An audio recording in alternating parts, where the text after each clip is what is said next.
University was supposed to be the place where dreams were built. But for Tasha, Lina, and Zara, it was a place where shortcuts were discovered.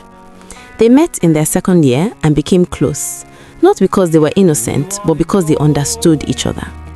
Each of them came to school with ambition, but none of them had patience. Tasha believed life rewarded bold girls. She was confident, beautiful, and knew how to hold eye contact just long enough to make a man uncomfortable. To her, relationships were not about love, they were about leverage. If a man had money, influence, or connections, then he was useful. Lina was different. She did not start with that mindset. She came from a struggling home where her mother sold food by the roadside. Every semester was a financial war.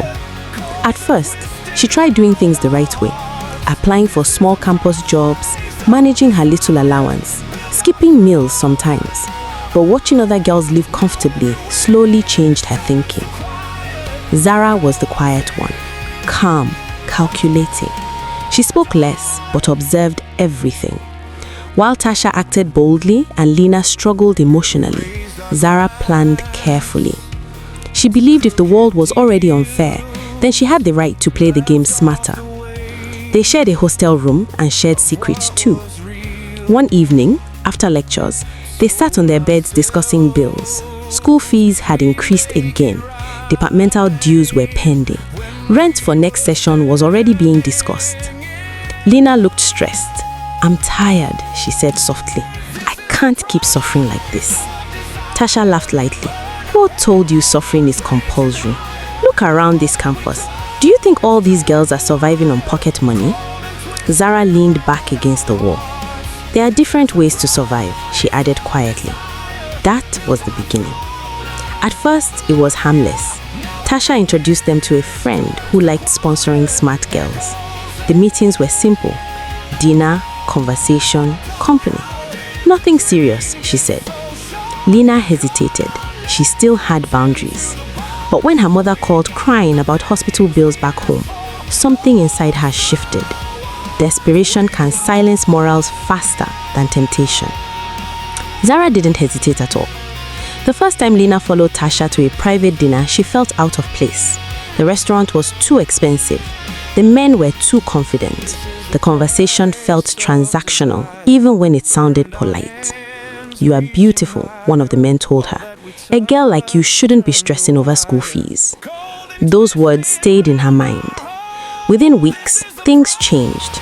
New wigs appeared in their room, better phones, more outings, less stress about money. From the outside, they looked successful. From the inside, something was shifting. They began competing silently. Who received more attention? Who got better gifts? Who had the more serious sponsor? Friendship slowly turned into comparison.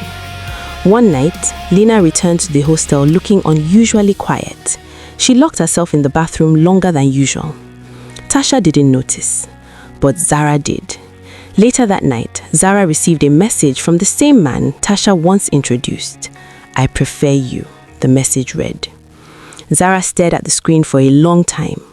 In that moment, loyalty stood on one side, opportunity stood on the other, and desperation whispered louder than friendship.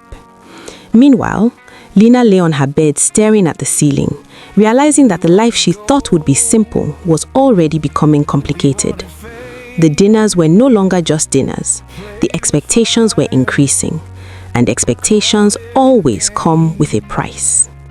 Tasha, on the other hand, felt powerful. She believed she was in control.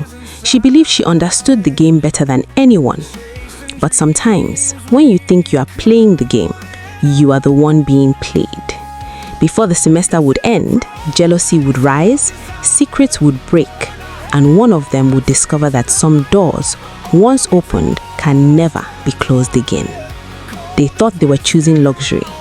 They didn't realize they were choosing consequences. And this was only the beginning.